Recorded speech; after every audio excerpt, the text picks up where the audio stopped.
문학지 160쪽 보면은 자 차범석의 불모지라는 이제 이거는 희곡이에요. 희곡은 연극의 대본이잖아요, 그치?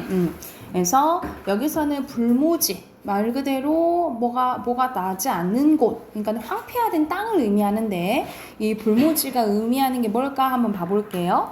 여기선 전체적인 줄거리가 이제 나와 있는데 한번 봐볼게요. 전통 홍구 대여점을 운영하는 최노인은 오래된 한옥에 대한 집착을 이제 보이는 사람이에요.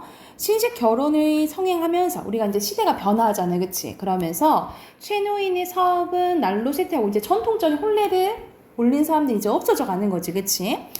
주변에 최신식 건물이 들어섭니다. 군 제대 후 일자리가 구하지 못하고 방황하는 큰아들 경수, 여배우가 되기를 꿈꾸는 큰딸 경애, 그리고 인쇄소에서 일하며 가족의 생계를 떠맡고 있는 둘째딸 경운, 대학 진학을 앞둔 막내 경제, 이런 식으로 사남매를 이제 기르게 돼요.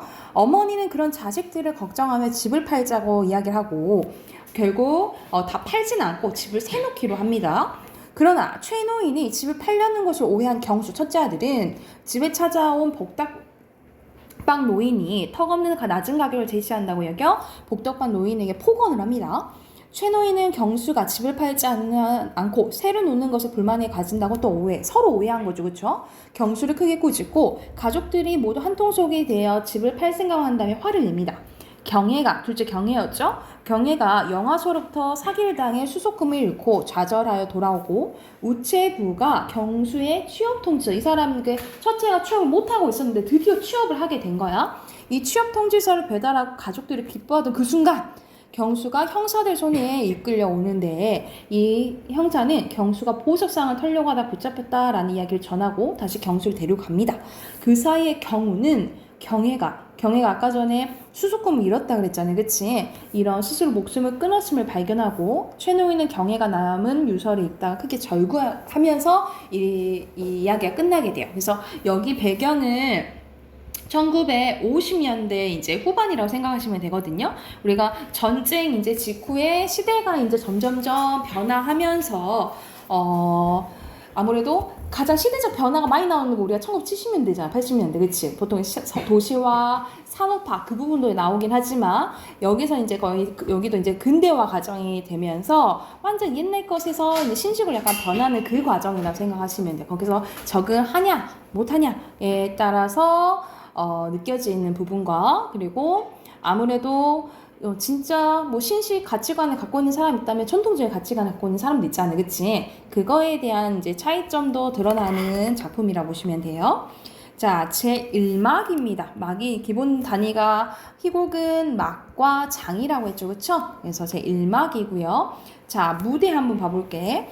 번화한 상가에 자리 잡은 최노인의 낡은 기와집을 통해서 선생님 네모 칠게요. 낡은 기와집은 선생님이 이제 낡은 한옥을 의미한다, 그러니까 옛 것을 의미한다라고 보시면 돼요.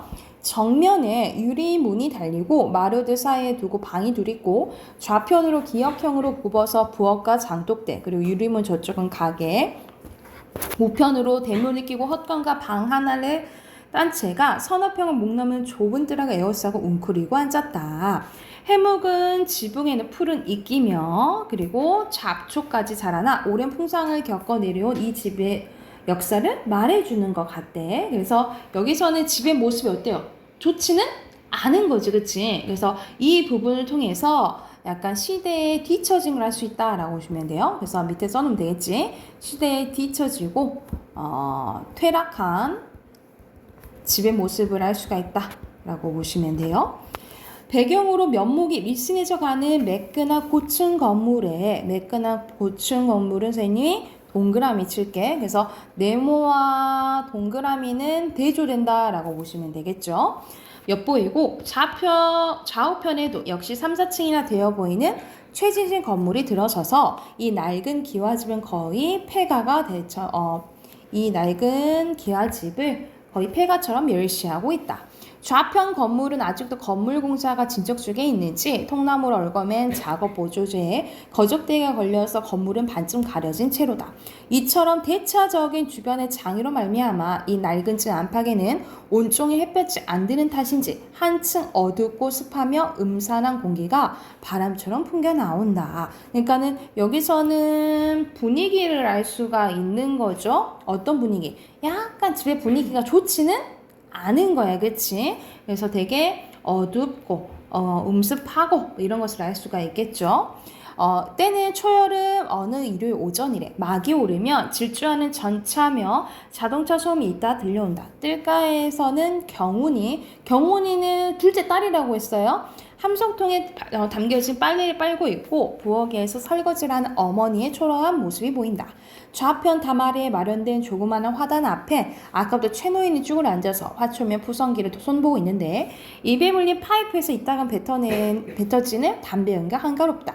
잠시 후 경제는 막내라 했어요. 경제가 물지개를 지고 좁은 대문에 간신히 빠져나와 경운 앞에 부려놓습니다. 이런 물지개 이런 걸 통해서도 뭘 알 수 있겠어? 시대적 배경을 알 수가 있겠죠, 그치? 아유, 오늘은 웬실에 사람도 많이 공동수도에 난장판인걸. 비가 개니까 집집마다 빨래하느라 그렇겠지.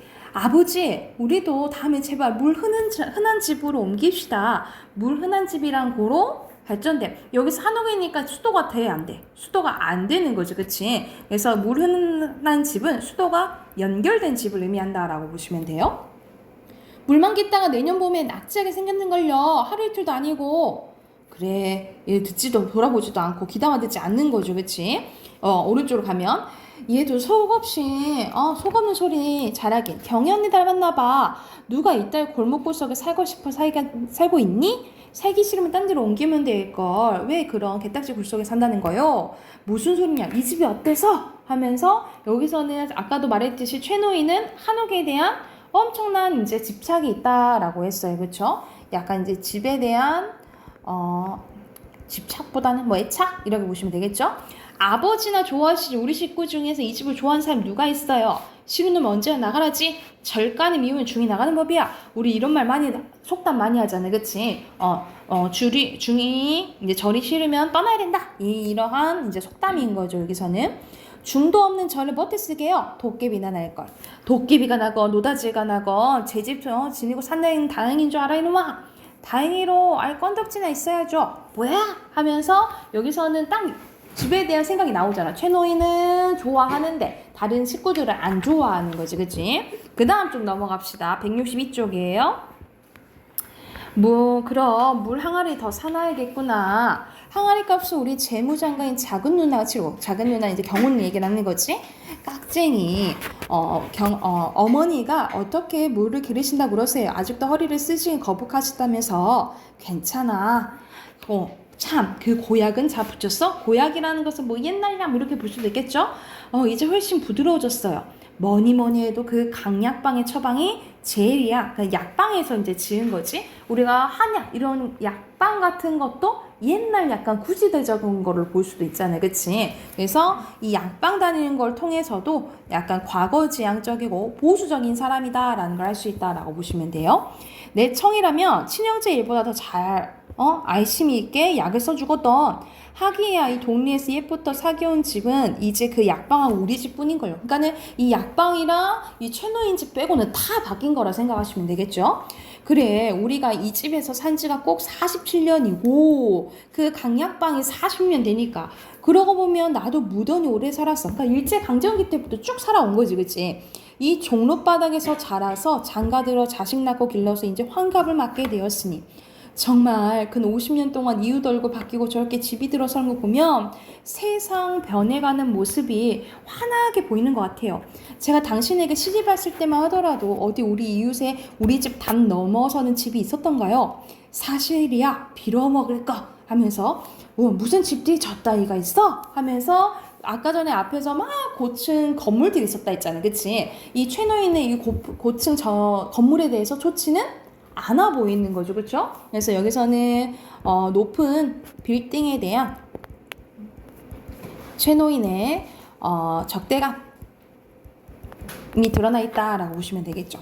게다가 저것도 등살에 우리 1년 8달 햇볕 구경을 못하게 되었지. 그러니까 햇빛 구경도 못하게 된다라는 거야. 당신도 알겠지만 옛날 우리 집이 어디 이랬어?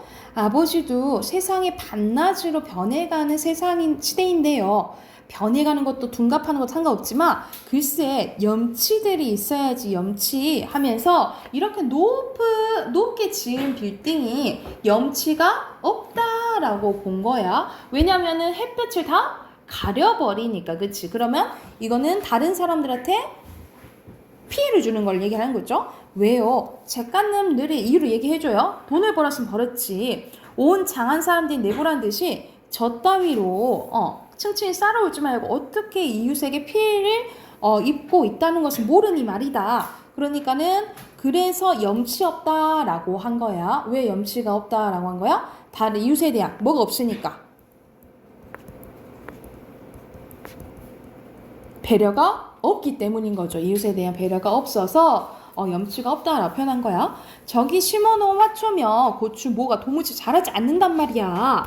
아까도 들여다보니까 고추모에서 꽃이 핀 지는 벌써 오래전인데 열매가 열리지 않잖아. 이상하다 생각해봤더니 저 묻어있는 것이 좌우로 딱 들어막아서 햇볕을 가려서 어디 자라날 재간이 있어야지. 이러다가 땅에서 풀도 안 나는 세상이 될 거다. 땅에서 풀도 안 나는 세상이란 고로 뭘 의미하는 거야? 불모지 얘기를 하는 거. 제목이 불모지였잖아. 그치? 그래서 이 낡은 집이 이제 불모지처럼 될 것이다 라는 것을 암시하는 부분이라고 보시면 돼요. 그래서 마지막에 밑줄 긋고 써놓을게. 고로 이 지금 최노인의 낡은 집이 나중에 이런 불모지와 같은 공간이 될 것임을 암시하는 부분이라고 보시면 돼요.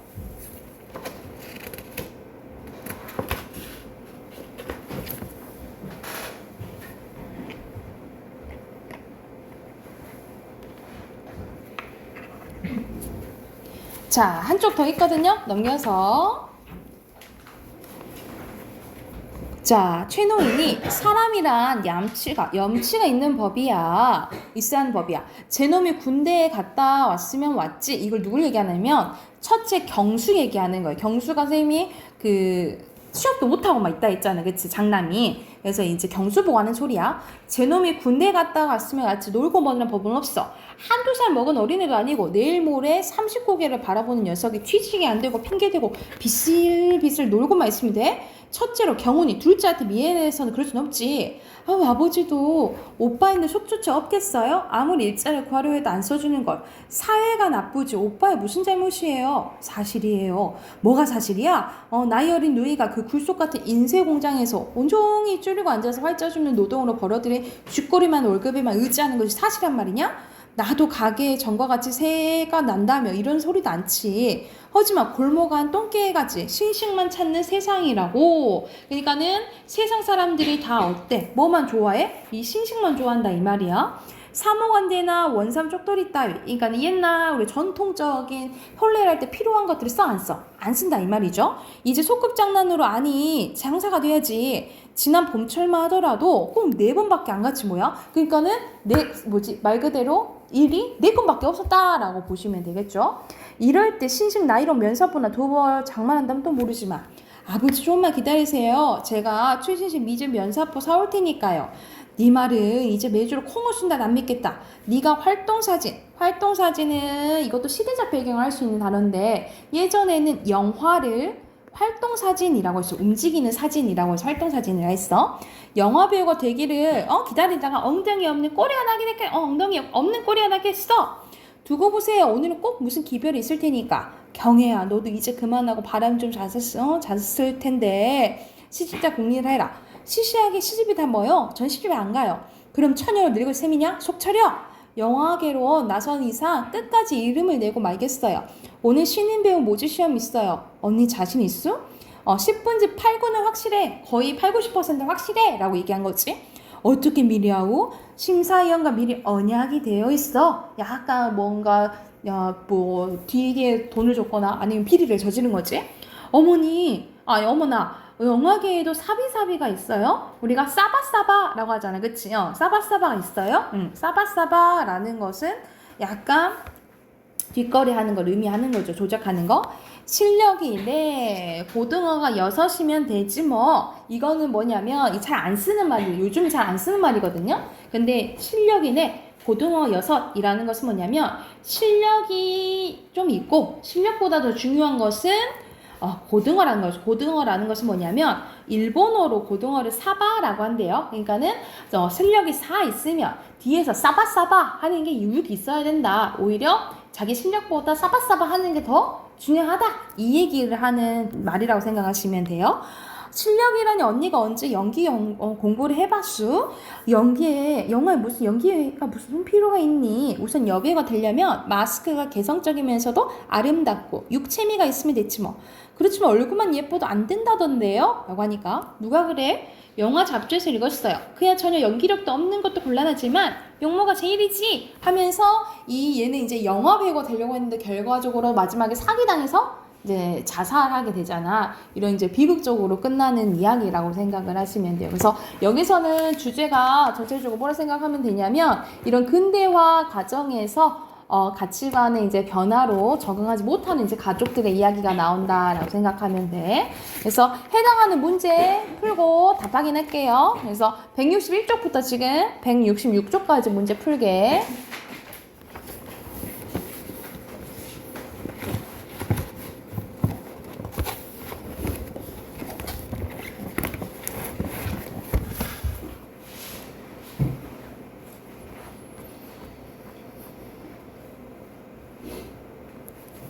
자, 답하기 같이 해봅시다. 자, 161쪽 1번 보면 이 글은 희곡이잖아요. 그쵸? 알맞지 않은 것은 여기서는 2번이죠. 제약이 있지. 시간적, 공간적이나 인물의 수까지 희곡은 제약이 있다라고 보시면 돼요.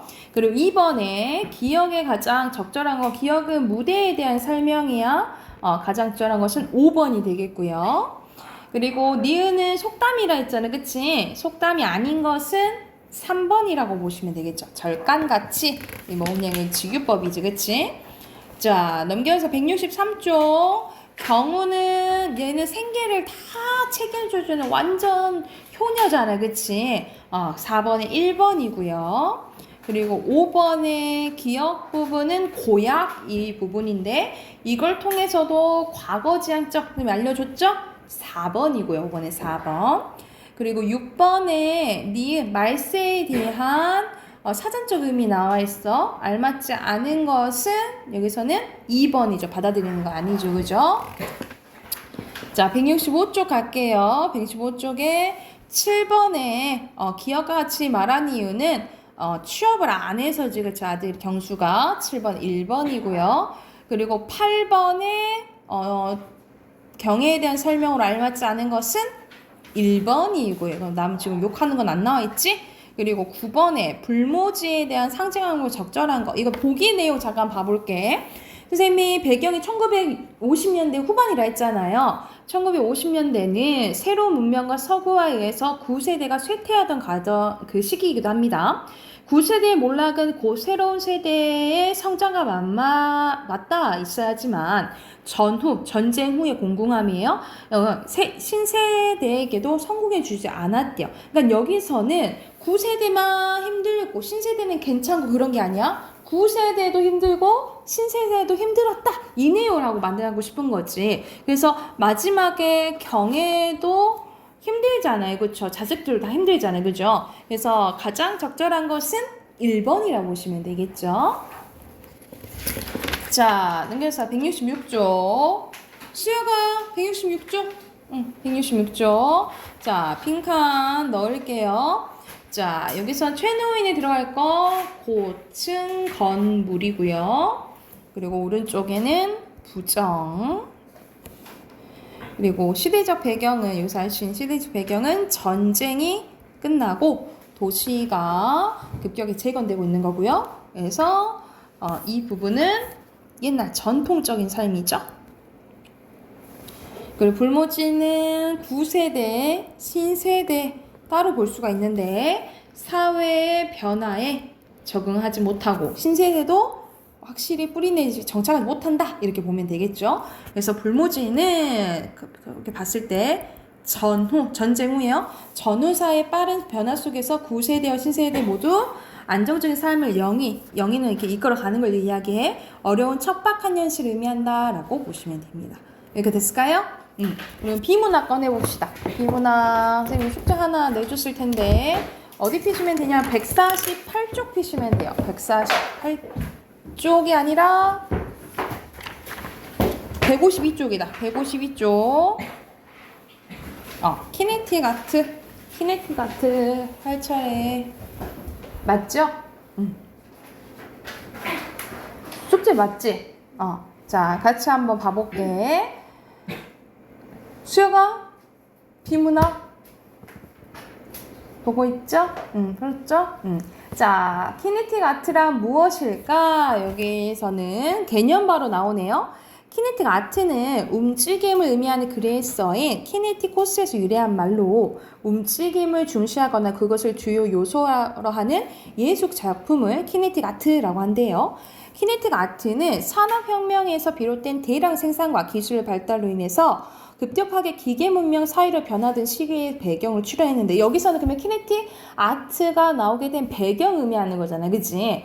그래서 키네틱이란 단어가 조형 예술에 최초로 사용된 것은 1920년대 일이래요. 키네틱 아트 작가들은 기계 움직임을 예술적 요소로 수용하여 작품 전체나 일부를 움직이게 함으로써 창작 의도를 표현하고자 했는데 이러한 움직임은 바람이나 빛과 같은 외부적인 자연의 힘이나 동력 자체와 같은 내부적인 힘에 의해서 구현되는데 또한 대상을 사실적으로 재현하는 것이 아니라 추상적 구조물로 보이도록 창작했다라는 거죠. 그러니까 사실적으로 재현하는 게 아니라는 거 알아두시면 되겠죠. 키네틱 아트는 우연성과 비물질화를 중요한 조형 요소를 제시했는데 우연성은 뭐냐면 작품을 예측 불가능한 움직임을 통해 나타내는데 여기에는 감상자의 움직임이나 위치 등에 의한 작품의 형태 변화도 포함된대요. 그리고 비물질화는 작품이 고정되지 않고 계속 움직이는 상태를 비물질화라고 한대요. 그래서 정지된 물체는 고정되어 있기 때문에 물질화되어 있는데 반면에 비물질화는 물체가 계속 움직여서 물체 형태가 고정되지 않는 특성과 관련된대요. 그래서 예를 들어 하면서 뒤샹의 작품이 나오네요. 이 자전거 바퀴는 이 감상자가 직접 막 움직여야 된대. 움직여서 이제 한 작품인데 이거에 따라서 다양하게 보이는 우연성과 고정되지 않은 비물질화를 보여줄 수 있다라고 보시면 되겠죠. 키네틱 같은 이런 조형 요소들은 감상자들의 시각을 자극하여 작품의 주의를 집중시키는 효과를 주는데 작품이 보여주는 다양하고 예측 불가능한 움직임으로 감상자들이 풍부한 이미지를 상상할 수 있도록 해준다라는 거죠. 이를 통해 기초 미술에서 작품 감상에 대한 수동적인 감상자들을 좀 더 능동적인 태도를 갖게 해준 게 이 키네틱 아트라고 생각하시면 돼요. 그래서 이런 식으로 이 부분은 예술 분야잖아. 특히 이제 미술 관련 이런 작품 관련 나오면 항상 예시 이런 우리가 2번 문제 같은 이런 작품들이 나오거든요. 그래서 이제 적용하는 문제가 나오니까 이걸 이제 내용을 잘 봐야 되겠죠. 그리고 특히 우리가 앞에서부터 계속 인문, 사회, 과학, 기술 이런 분야들을 지문을 봤잖아. 근데 다른 것보다 좀 쉬운 게 이 예술 분야에 좀 지문 조금 쉽거든요. 그래서 이 특징들만 잘 알면 바로 풀 수 있는 문제들이 많이 나오니까 이런 것들 기억했다가 2번 문제 같은 거에 대해 써먹어야겠죠. 그쵸? 키네틱 아트는 작품의 움직임에 의미를 부여하고 그리고 감상자와의 상호작용을 중시함으로써 다양한 실험적 예술의 길을 열어주었대요. 그래서 1960년대 들어서 이게 1920년대 시작했다 했잖아. 1960년대 들어서 이 키네틱 아트는 새로운 첨단 매체를 활용하여 변화무쌍한 움직임을 보여주는 비디오 아트, 그리고 레이저 아트, 그리고 홀로그래피 아트 여기에 이것들이 출연하는 계기를 만들어줬다. 이게 키네틱 아트의 의의가 되겠죠. 그치? 자, 그러면 해당하는 내용 확인하는 문제 봐볼게요. 1번에 언급된 내용이 아닌 것은 어원, 그리스어라고 나왔잖아요. 그쵸? 등장 배경도 나왔고 근데 어떻게 만드는 것까지는 안 나왔네. 그치? 3번이 답이고요. 그리고 2번에 잘 맞지 않는 거, 여기서는 테오 얀센의 아니마리스라는 작품이래요. 그래서 이건 얀센의 플라스틱 관으로 뼈대와 다리를 만들고 등에는 비닐 깃털을 달아서 바람이 불면 깃털이 반응하면서 해변으로 다양한 모습을 움직이면서 돌아다니도록 했대. 얀센은 이 작품을 연작 형태로 진화시켜 공학기술과 예술을 접목한 인공생명체를 만들겠다는 창작 의도로 표현했다라는 거죠. 이것도 움직임이 있는 거죠. 그러면 비물질화 요소가 있는 거잖아요. 그쵸? 근데 이거는 너무 문제는 막 길어 보이는데 너무 쉬운 문제였어. 자, 보기 그 본문에 보면은 이 키네트 같은 건 사실을 그대로 재현하는 게 아니라 했잖아. 추상적인 거 얘기한다 했잖아. 그대로 재현? 아니겠죠. 그쵸? 1번이 답이다 라고 보시면 돼요.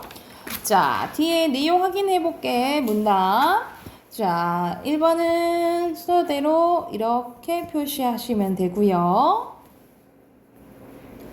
자, 밑에 가서 빈칸 넣어볼게요. 의미에 들어갈 빈칸, 움직임.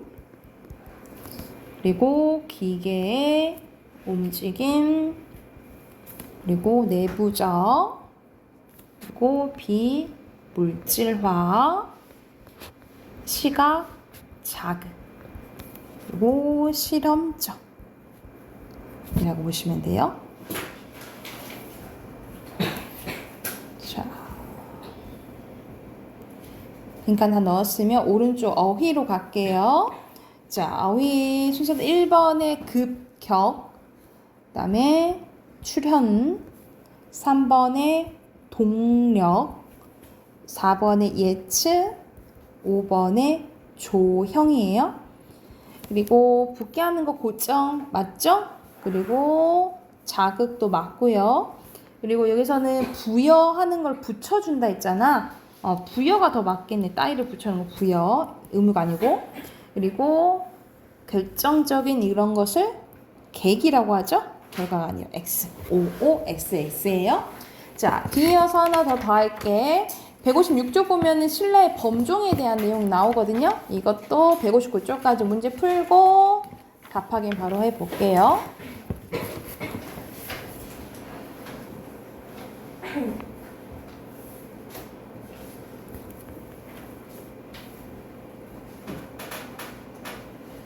자, 같이 한번 봐볼까요? 자, 여기서는 신라의 범종 이렇게 나오는데 먼저 범종에 대한 뜻 나오네요. 절에서 시간을 알리거나 의식을 행할 때 쓰이는 종을 범종이라고 하는데, 범종은 불교가 중국에 유입되면서 나타나기 시작하여 우리나라와 일본의 사찰로 이제 퍼져나갔대요. 중국 종의 영향 속에서도 우리나라와 일본의 범종은 각각 독특한 조형 양식을 발전시켰는데, 우리나라 범종의 전형적인 조형 양식은 신라에서 완성이 됐대요. 신라에서는 독창적이고 섬세한 조형 양식을 지닌 대형 종을 주조했는데, 이는 중국이나 일본의 주조 공법으로 만들기 어려운 것이었대. 그래서 이러한 신라 종의 조형 양식은 조선 초를 기점으로 한 큰 변화가 나타나기 전까지 후대의 범종은 계속 계승됐다라는 거죠. 그러니까 신라 시대부터 조선까지 이렇게 이어졌다 이 말이야. 신라의 종의 몸체는 항아리를 거꾸로 세우는 것 같은 같이 비슷하게 가운데가 뿔룩하게 튀어나온 모습을 하고 있는데, 이와 달리 하면 이제 대조 나오는 거죠, 그렇죠? 중국의 종은 몸체 하부가 팔자로 벌어져 있으며 일본의 종은 수질 원통형으로 되어 있대요. 자, 범종의 정상부에는 종을 매다는 용 모양의 고린 용류가 있는데, 이 용류는 쌍용 형태인 중국 종과 일본 종의 용류와 달리 우리나라 거는 신라 거는 용이 한 마리였대요. 그래서 여기서는 그리고 용류 뒤에는 우리나라의 범종에서만 나타나는 음통이 있다라는 거지. 그러면은 뒤에 보면은 문제가 있잖아요, 그치? 그러면 여기가 용이 유고, 그치? 이 뒤에 있는 게 뭐라는 거야? B가 음통이 되겠죠, 그쵸? 이 상태까지 알겠지, 그치? 다시 본문 가면, 주조공법이 발달했던 신라 범종에는 섬세한 문양들이 장식되어 있어 중국종이나 일본종과 차이점이 있는데, 신라종의 상부와 하부에는 각각 상대, 하대라 부르는 동일한 문양띠가 있는데, 여기는 덩굴무늬나 연꽃무늬 같은 불교적 상징물이 상징물이 장식되어 있대요. 상대 바로 아래에 네 방향에는 사다리꼴의 유곽이 있으며 그 안에는 연꽃 봉우리 형상이 장식된 유두가 9개씩 있대요. 단순한 꼭지 형상의 유두가 있는 일본 종이나 유두와 유곽 모두 존재하지 않는 중국 종과 차이가 있다라는 거지. 그리고 가장 불룩하게 튀어나온 종의 정점 부위는 타종 부위에 당좌가 있고 이 당좌 사이는 천인상이 있다라는 거죠. 그래서 가로 세로 띠만 있는 일본 종과 차이점이 있다라고 나와 있죠. 이렇게 봤을 때 다 채워낼 수 있겠지. C 부분이 유두가 되겠죠, 그렇죠? 그리고 당좌 사이에는 천인상이 있다라고 했지, 그치? 그리고 이 부분이 하되겠죠, 그죠? 여기가 상대니까. 이건 다 채워놨네. 그러면 여기서 2번에 문제는 바로 풀 수 있거든요. 2번 답 먼저 확인해보자. 여기서 봤을 때 차이점이 중국이랑 일본 거랑 자꾸 차이점이 나오잖아요. 그치? 알맞지 않은 것은 이건 조금 어려울 수 있어. 왜냐면 다 맞는 것 같은데? 이럴 수 있는데 알맞지 않은 게 4번이에요. 왜냐면 봐봐. 일본 종은 신라 종과 달리 주변에 가로 세로 띠가 있다 라고 했는데 여기서 일본 종은 D 주변에 이거는 D는 천인상이잖아요. 일본에는 아예 천인상이 없어요. 그러니까 이 말 자체가 틀렸다라고 보시면 돼요. 천인상이 아예 없다라고 보면 돼. 다시 이제 본문 보면 이제 고려시대로 갑니다. 고려시대에서는 이런 신라종의 조형 양식이 미약한 변화 속에 계승되는데 전기에는 상대와 접하는 종의 상판둘레의 견대라고 불리는 어깨 모양의 장식이 추가되고 유곽과 당자의 위치가 달라진대요. 그리고 천인성만 부조되어 있던 자리에 삼존볼이 함께 나타납니다. 그리고 고려 후기에는 가면 전기 양식의 견대가 연꽃을 세운 모양으로 변하고 원나라의 침입 이후에 전래된 라마교의 영향으로 범자 문양 등의 장식이 나타납니다. 한편 범종이 소형화되어서 아까는 범종이 엄청 컸다 그랬잖아, 그치? 근데 이게 소형화되어서 신라종의 조형 양식이 계승되면서도 이러한 조형 양식을 지닌 대형종의 주조 공법은 아예 사라지게 된대요. 조선 초기 새 왕조를 연 왕실 주도로 다시 대형종이 주조가 되는데 이때 조선에서는 신라의 대형종 주조 공법을 대신하여 중국의 종의 주조 공법을 도입하게 됩니다. 그러니까 신라 거를 그대로 만들어보진 못한 거야. 그러면서 중국 종처럼 음통이 없어 쌍용으로 된 용류가 등장하며 당자가 사라지고 신라 종의 섬세한 장식 대신에 중국 종의 전형적인 장식으로 나타나게 된대요. 이후 불교를 억제하는 정책에 따라 한동안 범종 제작이 통제되었고 16세기에 사찰 주도로 소형종이 주조되면서 사라졌던 신라종의 조형 양식 다시 나타나게 됩니다.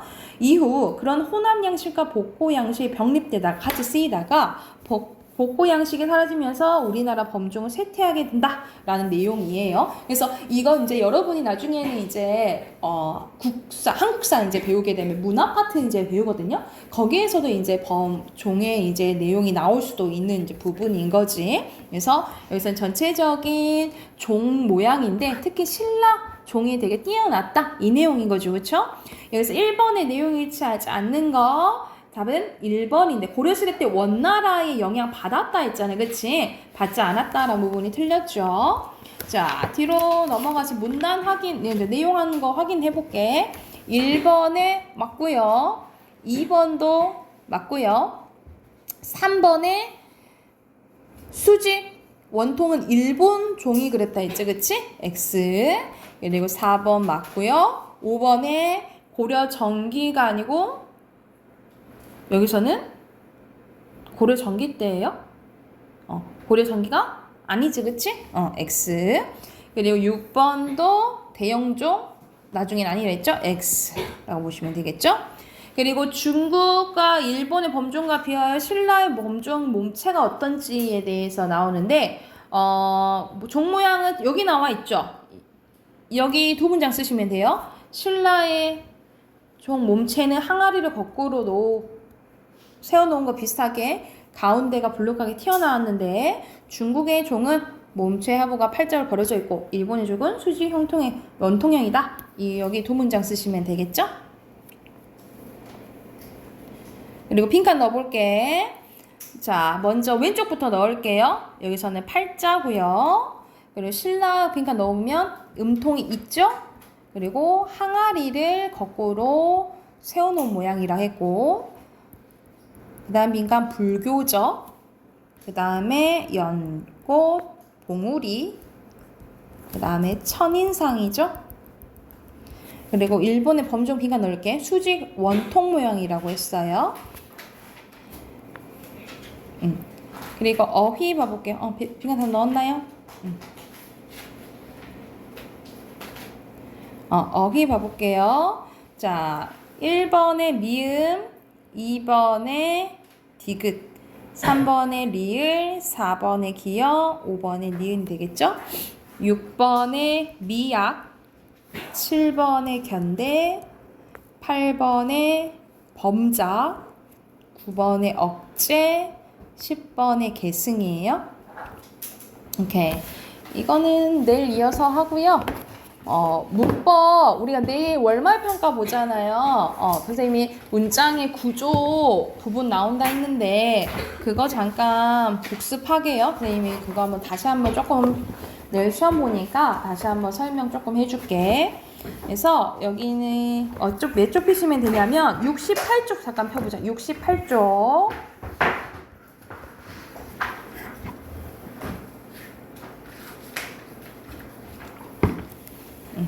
68쪽 한번 가볼게요.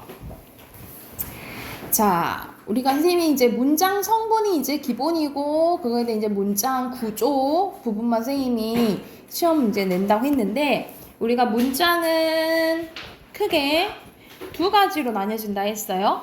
혼문장과 겹문장으로 나뉘어져요. 혼문장과 겹문장으로 나뉘어지는데 혼문장은 선생님 주어를 S라고 하고 서술어 P라 할게요.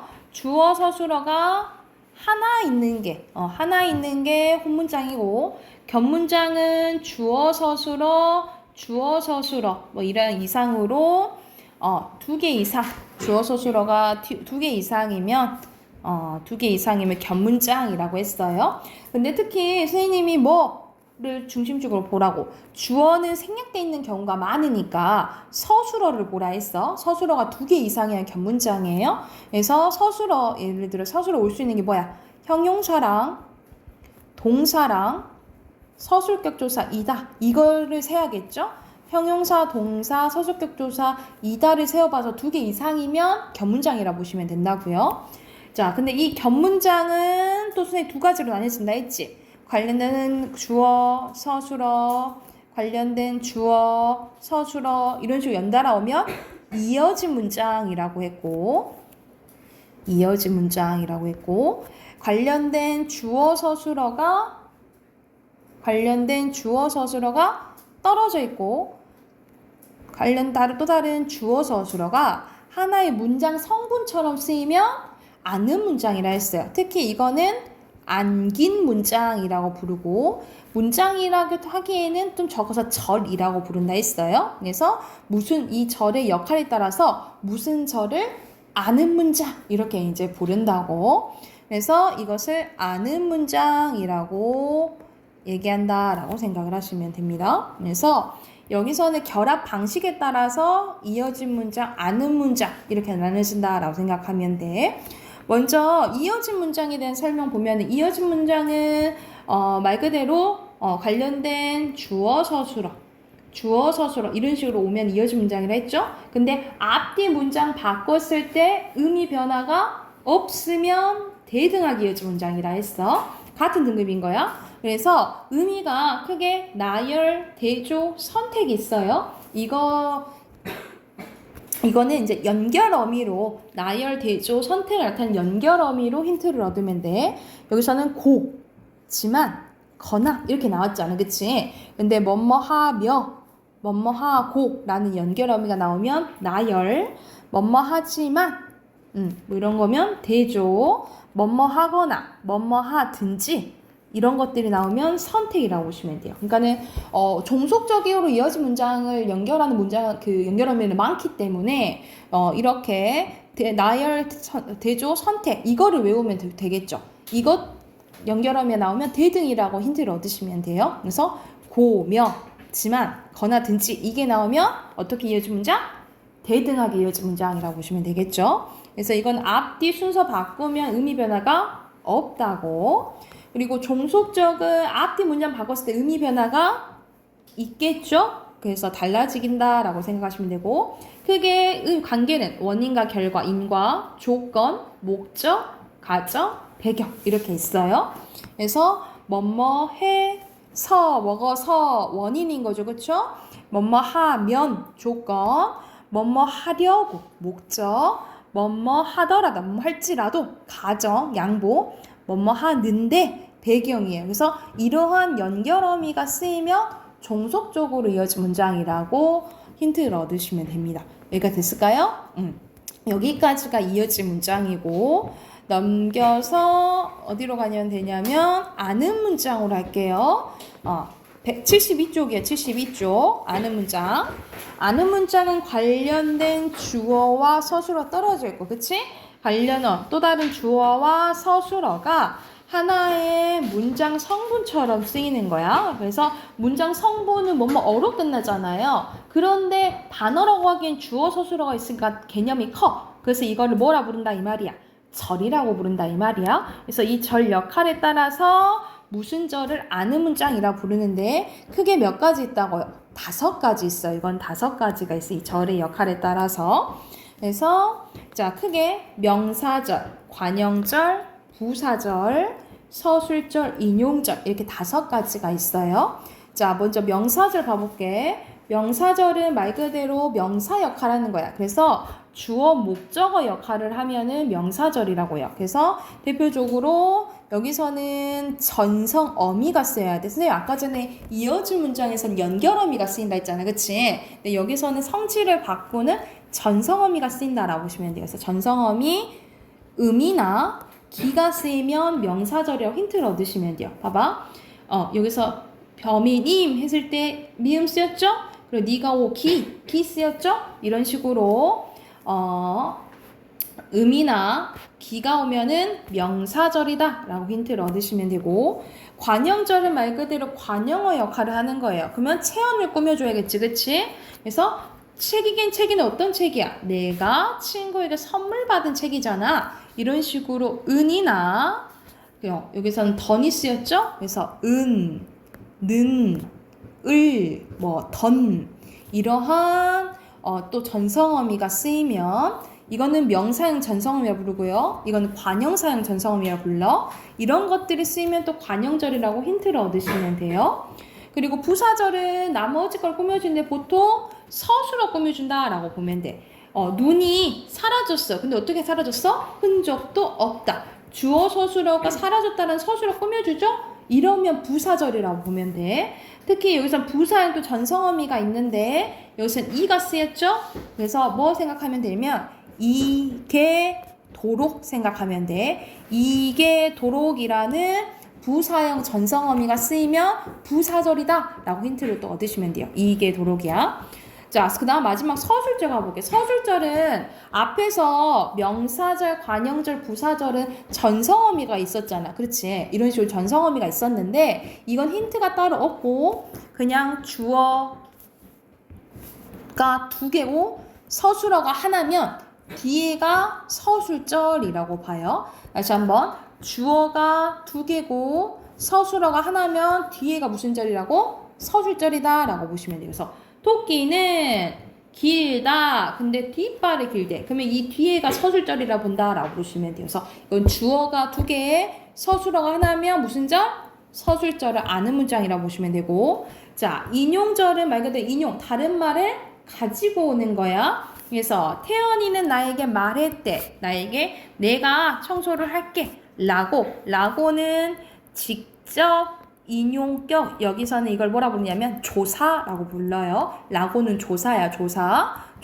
그리고 태연이는 말했대. 자기가 청소를 한다. 고는 간접 인용격 조사라고 보면 되겠죠. 그쵸? 이런 식으로 아는 문장에는 안긴 문장의 역할을 뭐를 하느냐에 따라 5가지로 나눠진다고. 명사절, 관형절, 부사절, 서술절, 인용절. 여기까지 됐을까요? 내일 오시자마자 월말 테스트 볼게요. 그래서 총 20문제고요. 객관식 20문제야. 그래서 이거 내일 공부해 오시면 돼요. 그리고 틀린 단어, 오늘은 숙제는 틀린 단어 써오시고 어휘 써오시고 이거 문법 공부해 오세요. 아셨죠?